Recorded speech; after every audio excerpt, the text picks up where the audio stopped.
to any jovialness. I've been trying. You're the one who's hollow inside. That, like I said, I have been hollow inside as long as you have known me. It's just like less adorable today, I guess. I don't know. You're less entertained. Adorable. It's never adorable. Charming, vaguely. No, nobody ever thinks that. I mean, certainly. It's just less sad. No, nobody ever thinks that either. Trust me.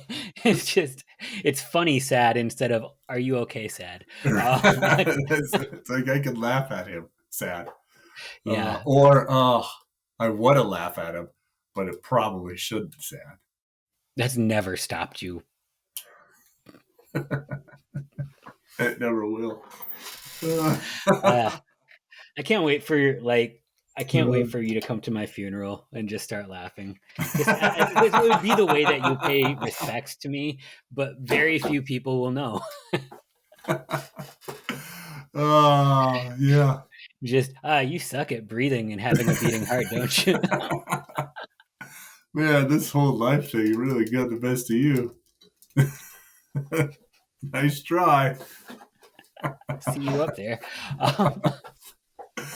Oh man, this is dark, and we're right in the passion narrative too. We're not like transitioning from this to like Jesus the Good Shepherd who's going to uplift us.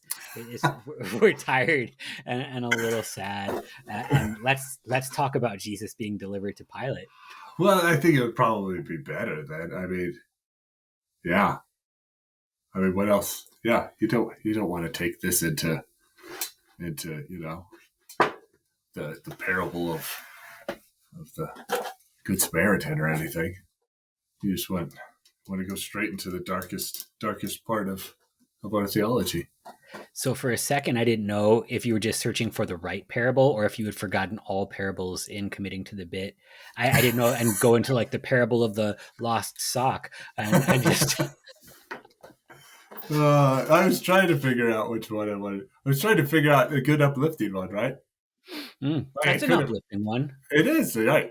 I mean, you find it in the dryer layer, yeah. Right. But no, I couldn't have gone. If I was working with the bit, I couldn't have said, the parable of the wicked tenants. I mean, that's an actual pretty bad one. Dark too, yeah. That's a dark one, right? Right. Good. All right, let's steer away from the darkest timeline and instead read something more uplifting, like the Gospel of Mark, the 15th chapter. As soon as it was morning, the chief priests held a consultation with the elders and the scribes and the whole council, and they bound Jesus and led him away and delivered him over to Pilate. And Pilate asked him, "Are you the king of the Jews?" And he answered him, "You have said so." And the chief priests accused him of many things. And Pilate again asked him, "Have you no answer to make? See how many charges they bring against you." But Jesus made no further answer, so that Pilate was amazed. Now at the feast, he used to release for them one prisoner from whom they asked. And among the rebels in prison who had committed murder in the insurrection, there was a man called Barabbas. And the crowd came up and began to ask Pilate to do as he usually did for them. And he answered them, saying, "Do you want me to release for you the king of the Jews?" For he perceived that it was out of envy that the chief priests had delivered him up. But the chief priests stirred up the crowd to have him released for them Barabbas instead. And Pilate again said to them, "Then what shall I do with the man that you call the king of the Jews?" And they cried out again, "Crucify him." And Pilate said to them, "Why, what evil has he done?" But they shouted all the more, "Crucify him." So Pilate, wishing to satisfy the crowd, released for them Barabbas. And having scourged Jesus, he delivered him to be crucified. This is the word of the Lord. Thanks be to God. Is that as far as we're going to go? I mean, there's a lot here. I would like to go fine with it. I don't know. But yeah. We can get into the mocking. But I don't So, I mean, you have Jesus then before Pilate. And different gospel narratives will sort of let this be described differently here.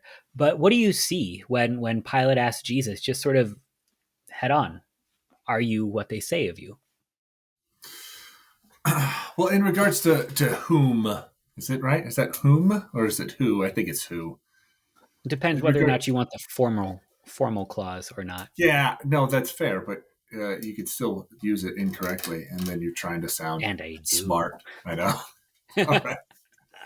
To which whom are you speaking of with this? So Pilate is asking this. So you're Mhm. asking, what do I think of that? Like from what? There's a lot of different actors in this Yeah. situation. Like, what is Pilate thinking? What are the chief priests thinking? What? What do you What say? is I mean, what are you asking? I have a perception of Pilate here, so I'm kind of curious to hear what you think about that. But also, what does it say that here Jesus doesn't actually deny it? The way that he allows this thing to sort of proceed. Again, like the irony is it's just slathered on real thick through this particular part of the passion narrative. It's always been it's hard for me to read this on Good Friday, for example, because like you just sort of want to smirk at the whole thing because there's so many sort of layers going on here of it's this divine comedy playing itself out because when Jesus says he is the king of the Jews, well, he is. When Barabbas comes along, and we'll get there. Again, there's such a funny part of the insurrectionist and murder being let go so that the person they wished would have been the insurrectionist and murderer could be crucified. See, Right. like, Right. Yeah. No, we'll get there. Yeah. I don't know. I mean, I don't think Pilate cares. okay, I don't think Pilate cares. I mean, you get the other gospels and they elaborate more on what Pilate does. And I can't for the life of me remember all the specifics of which gospel does what. But you, if you're familiar with the Passion narrative, you do know that, you'll hear different sections where you've got Pilate's wife having a dream about this. And you'll have multiple times that Pilate is interviewing Jesus and bringing him out and bringing him back in and saying, I mm, find no guilt in this man. And some of the gospel writers kind of make it seem as if Pilate is really, really searching for the truth here. Mark, at least, isn't all that concerned about that. I maybe right, that's not his point here. And again, maybe initially, taking those other accounts in here to play, maybe initially Pilate didn't care, right? It's just like, okay, yes, you're going through the chief priests, you're going through the right order of what you're supposed to do, right? hmm Think of it in our day and age, you go local to state to federal if you got to move up the line to people who have authority, right? And so you can't deal with this on the local level because what the chief priests are saying is that he's committed an act that is guilty of death, and they don't have the authority to do so. So you have to bump that up the line. So is Pilate all that concerned about this Jesus fellow to begin with? I don't think he is, and I think the charge right away, because you have to have a charge to be brought in front of Pilate, because again, with Pilate, he's thinking as a Roman proconsul here, right? So he couldn't care less if Jesus has committed some act that the Jews, according to their religious laws, deem capital punishment. He's like, sure, I don't care about that. I'm not going to put my reputation on the line to make sure that since he ate pork, he needs to do whatever. That's not what I'm going to do here. So they have hmm to have an actual charge that he can adjudicate. So the charge right, is he's the king of the Jews.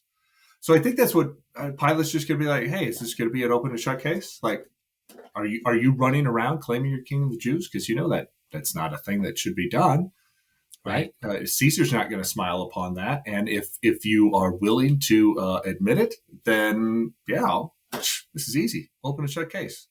I feel like that's initially what we've got going on here.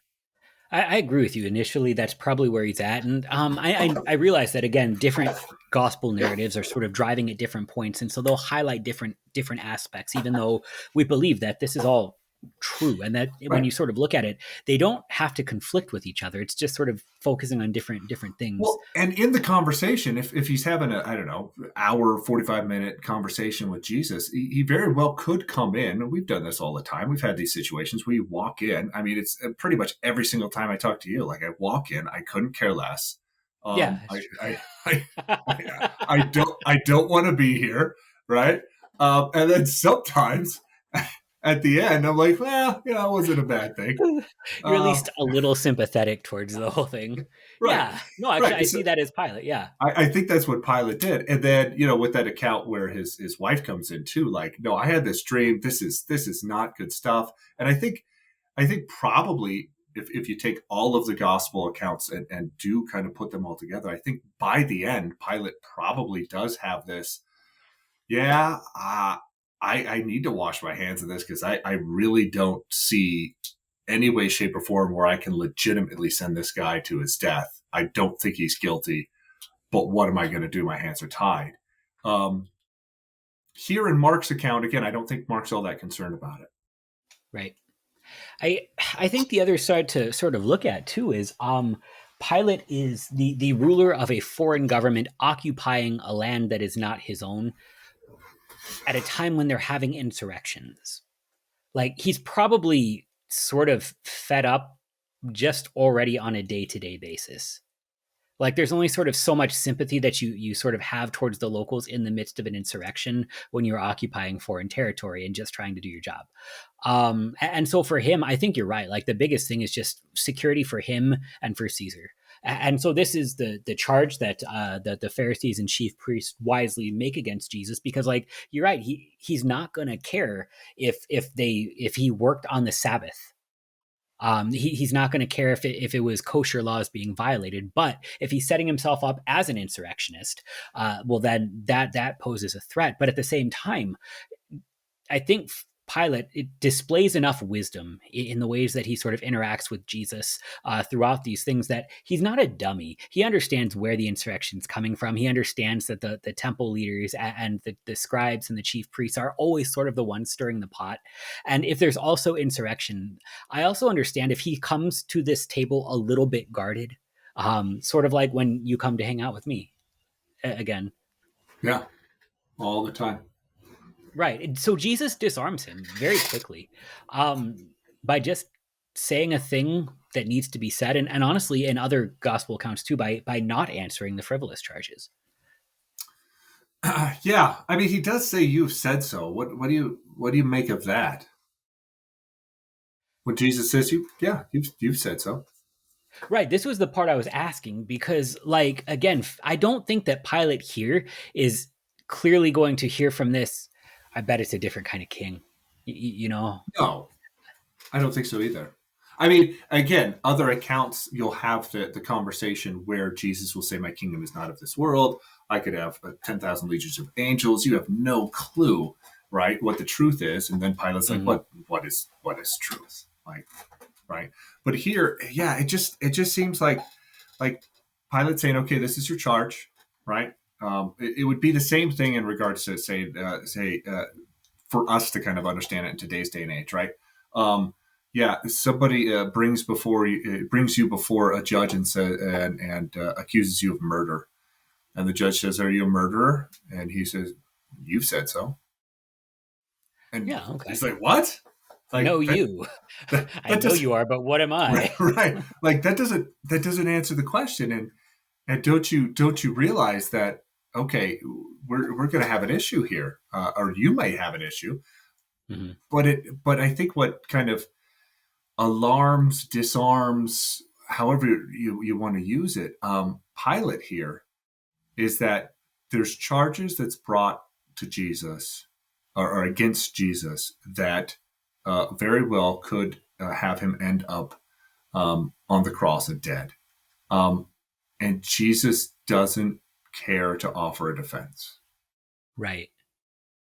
And he's it's not even like he's saying, "Yep, guilty as charged." It's not even that. It's just like, all right, do what you got to do, man. Yeah. Like it's especially something that's going to start to make itself more evident as you're right. Jesus is sort of like, all right, let's get to the next portion of the plot now because this, like, honestly, how can we sort of speed this whole thing along? Which sort of makes sense if you know it's coming and you're not like looking forward to it. How can we just sort of speed this thing along towards Easter? Whereas it's the Pharisees who want to see this thing stretched out. It's the Pharisees all the more when they call for Barabbas, who is an insurrectionist, who is trying to overthrow the occupation, and Pilate lets that go. Like, Yeah. really, like, you're not going to let an active insurrectionist and murderer go, unless you think that, like, what? You have the worst one, or you're just sort of stuck, or... Yeah, I think he thinks he's stuck at this point. I do too. Yeah, and I don't know. It's interesting. Yeah, I guess we're moving along. I was going to have one more thing to say. Okay, say your thing. Let's. Well, I would, but you kept babbling, and now I forgot what I was going to say about it. That's usually how it goes when I'm babbling too. I forget what I'm going to say. I wasn't the one babbling. I had a real amazing point that would have made profound. This was going to go viral, and now we're going to get our normal Phil Collins. That's it. Just him watching this. Can you imagine if this podcast ever goes viral? Somebody might dare to listen to one of the other episodes and then immediately stop listening. It'll solve itself right away. I just want somebody to somehow forward this to Phil Collins. That's all. I just want him to watch it. That's it. He probably has a contact email somewhere. He probably does. Do you think he gets a lot of mail still? Like Phil Collins? Yeah. No. I don't think so. Like, he might actually sit down if it's a small clip. Like if you send him a long form podcast and like you can send your close friends long form podcasts and they're like, oh, that was good. And like, what was your favorite part? And the middle part. The middle part was awesome. You guys said some really good things. All right, so let's keep going. Maybe I'll remember what I was going to say in regards to that. Probably not. So we have Barabbas then, the insurrectionist and murderer, because I remembered. Stop talking. No, I think Jesus is also here, and he did it earlier as well with the council, and I think with the Sanhedrin and all that. And I think we probably mentioned it there. He is also fulfilling Isaiah 52 and 53, right? Mm-hmm. Like a lamb is led, right? Silent, right? I'm pretty sure that was a direct quote, how I got that right. But yeah, Jesus he's not opening his mouth at all. He is as the innocent man taking the guilty charge and just staying silent. He's not offering a defense in any way, shape, or form. And this is the weird dichotomy, because in every way, shape, and form, he is innocent of every charge that's being brought against him. And in every way, shape, and form, he is guilty of every charge that's being brought against him, because he's taken on the sin of the world. He's made it his sin. It's not just that he's paying the price for the sin, which he is, but he's making it his. He's taking that sin. He's become sin. Right. And so he is innocent and guilty all at the same point in time. That's the most profound part, that he's not sort of play acting a part. He actually is standing before Pilate, guilty of my sins, guilty of yours, guilty of idolatry, right. Then guilty right. of wanting to say. I like that. Which Pilate, when again, if Jesus actually tried to explain that to Pilate, he'd be like, yeah, okay, that's not going to fly in court. Like you sound like a madman. You're literally, that's the I'm rubber, you're glue defense, and we don't do that here. It's just silly. Just like speak in real words. I think that's how Pilate would take that. So he doesn't know, because before Pilate, Jesus is actually fully innocent. Before the Father, he's not. Right. And I mean, I think this also paints a picture, too, though, of how we deal with those Old Testament prophecies that would attest to the Passion narrative, because I think there's sort of two ways to sort of watch this thing done. And more often than not, remember last week when you said prophecy? That's funny because you said it wrong.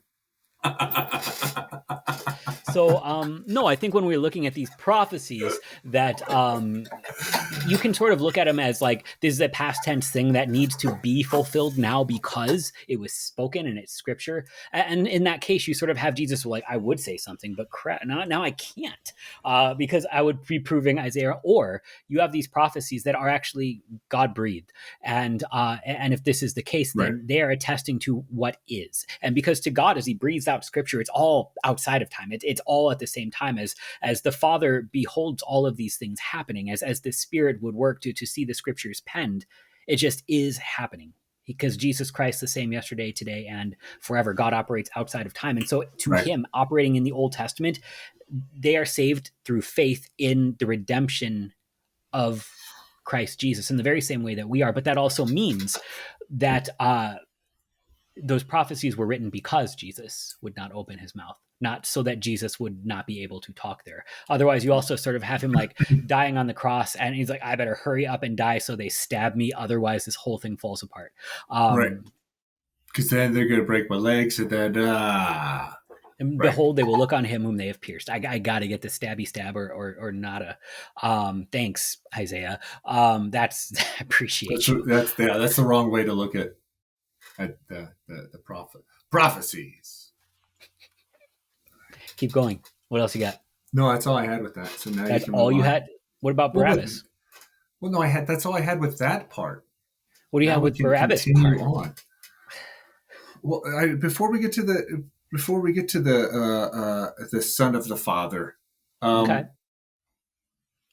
what do you make of the crowd? Who is the crowd? Because there's a lot of different questions of this. Like, I and I still don't think it's the have. Palm Sunday crowd. Do you? I think it's the same crowd.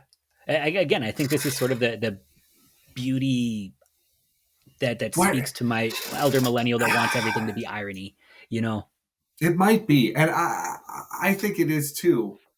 But I mean, when was Jesus? I'm trying to think timeline. Right, this is all happening in the wee hours. Is it? Is it not?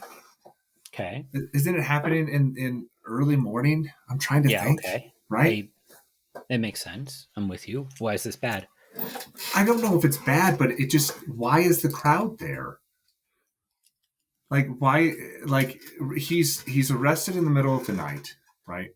Mm-hmm. And I don't have the answer for this. I can take it or leave I can both ways, speculate. Yeah. but like so he's arrested in the middle of the night. He goes before the Sanhedrin, right? And there's that sham trial all through there, and we read about that last time with Peter in front of the fire and denying Jesus, and it's happening in the middle of the night. And then he gets taken to Pilate, right?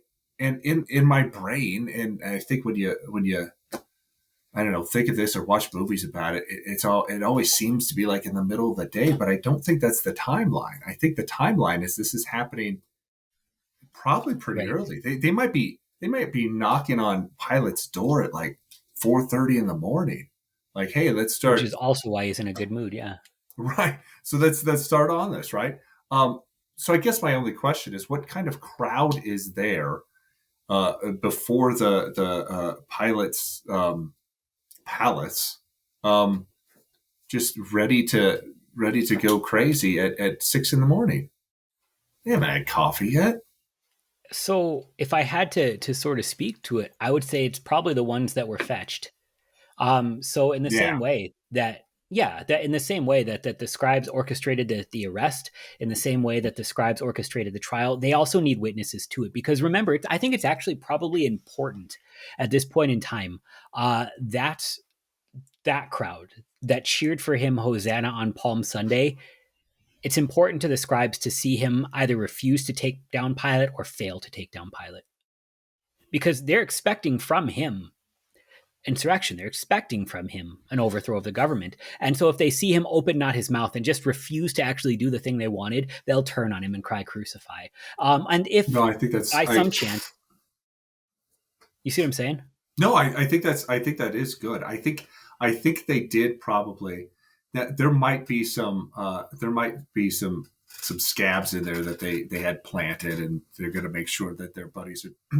But I think they probably went down to the Crucify him. Yeah, yeah. right, right. I think they also probably went down to the marketplace and they gathered a bunch of people and Mhm. they probably said, and some of them very well might have been on the streets there, right? Waving palm branches and like, yeah, this was the guy that you just days ago you were extolling as the new king.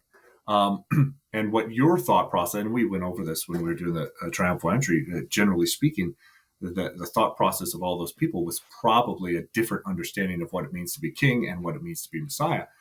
So yeah, I like where you're going with that, where the scribes and the Pharisees are probably getting a crowd together saying, "Hey, that's who you guys wanted as king. Look at him now. He's standing in chains before Pilate. He can't. He. You want him to overthrow Caesar? He can't even overthrow Pilate. Like Right. it's not Which is happening." also why when they ask for Barabbas back, because like Right. it's fine if you're not going to do it. He at least tried. So like, And I think there probably could be some sort of mob mentality in regards to that, and you've got the Pharisees and the scribes and everybody in there probably starting the chant and mhm. and getting their cronies to do that as well. But yeah, I think there's probably just this natural thought process of yeah, Barabbas, he gave it a shot, didn't do a good job, got arrested right away. He's going to end up on the cross tomorrow. Um, but yeah, the crowd actually comes asking, right? That's how Mark says it, right? The crowd's like, hey, we do this every feast, right? You let somebody go, so let's do it. Let's get this going. And no, we don't want it to be Jesus because, I mean, just look at him; he's weak. Right. Barabbas actually took down one of your soldiers at least. Like, Right. I actually think the crowd would. I mean, the Pharisees and chief priests would actually like to see Barabbas succeed too. Um, like it's not like they're just sort of picking a random guy. They want Pilate out just as much as anyone. right? And So, and I maybe mean, Barabbas is just a brute, but I I don't don't think know. he is. Like I think he's crafty in his sin. I do. Like because he's not like murdering for murder's sake. He's murdering for a cause that he believes to be just, and Yeah, that's you're probably why right. this is why it matters because like the sort of the old sermon, the good sermon that I preach this sermon is that you are Barabbas, you go free even though you're guilty of your sins, and Jesus goes to death in your place. You preached it too. I see your smile. But this is also how we sin. Like I don't just sort of accidentally do stupid stuff. I'm crafty about it. Like I think I'm helping in my sin. I will always justify it in a way that well the ends mean that this was okay. That sin Jesus goes in the place for. Yeah. No, you're right. Barabbas just wasn't some a street thug. You're right. That was just murdering people at Accidentally random. petted the rabbit too hard or anything like that. Right. He's no Lenny here. Right. But he was an insurrectionist. His violence was the point of his violence was to overthrow the government. Yeah. No, that's fair. Yep. Yeah. So how do you take? What do you think Barabbas is feeling during all this? Elation. How do you not? Um, I think this is also this is important probably because like you see this and you're like, well, does he even appreciate what was done for him? He And better. it again lets you sing your favorite Good Friday hymn um, and see whether or not you tremble. He Um, did. I don't think Jesus is doing this for the props. And in the same time, the understanding too that salvation won and salvation delivered are distinct, but also necessary to happen both of them simultaneously. And so Jesus is here winning salvation. And you're right, it's going to largely be misunderstood and not appreciated until it is preached. And when it is preached, like what if Barabbas was there on Pentecost and was one of the thousands who were cut to the heart and baptized? You don't know. Like when we start to deal with who was there at Passover, like likely Saul was here. Saul was probably somewhere in this crowd. He was a Pharisee in high regard, and it's Passover. Like you're gonna be there. Yeah. Yeah. There's a good chance. Yeah. Yeah. It's kind of crazy. It's kind But of yeah, beautiful. probably Barabbas probably didn't follow Jesus out to Calvary. Probably took his freedom and ran as fast as he could. Yeah, I'm gonna insurrect some more, but like also the measurement here is not did he learn his lesson and stop being a sinner, but rather did Jesus die for him? Right. And this matters because it does not mean your sin doesn't matter. Just keep sinning. Who cares whether or not you learn from this? But what it does mean is no matter whether or not you appreciate, because you could never appreciate enough, no matter whether or not you've earned, because you could never earn, Jesus died.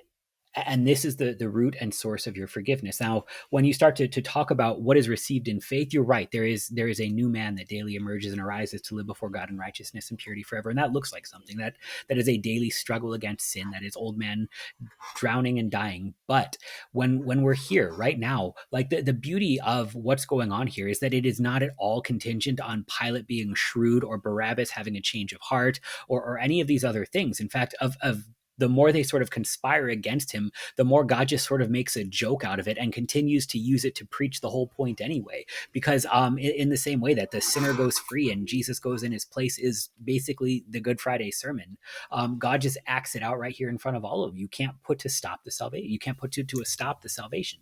Right. And that at the end of the day, the beautiful thing is, like, you could say from a legal temporal point of view, the buck stops with Pilate. And Pilate even says as much, right? In different gospels, he'll say, don't you know that I have the authority to do? And Jesus is like, you got none, man. Like, you only have what the Father's given you. And, right, he says before, like, nobody takes my life from me. I lay it down and I'll take it back up again, but nobody, right? Not Pilate, not the Sanhedrin, not Barabbas, not Judas, not Satan himself. Nobody takes his life from him. He goes willingly and does and accomplishes all of this. And he's the one saying, this is going to happen. This is who I am, and I will accomplish this. Amen. That's There's beautiful. there's some irony with the, yeah, we don't have to get too much into it because we're over What do it. you see? No, just again, like you said, the irony, we're going to get even to more irony next week with Jesus being mocked and treated as a king in mock fashion. But with It's crown like and scepter and Ray purple on robes. my wedding day. Stop. It's a free ride. Don't When ever you're already mention late. her. Don't ever mention her again. I'm gonna have a lot of fun with this. Don't ever for the mention her rest of again. this. But Barabbas, right? It's the name literally Who hurt means you? it's the name. Alanis Morissette did. Just the ears. Phil Collins never sends this to her. The ears are still hurting. No, Barabbas. The name literally means son of the Father, right? The Father's son. And so it's just the irony here that again, you've got, there's so much, right? You've got the scribes wanted the insurrectionists to go free because Jesus wasn't enough of an insurrectionist, right? You've got Barabbas literally having the name Son of the Father, and now you've got the Son of the Father who's actually taking Barabbas's place to go to the cross. It's just, I mean, you can't make this stuff up. Fantastic. Yeah, stick around. We'll be even more ironic next time.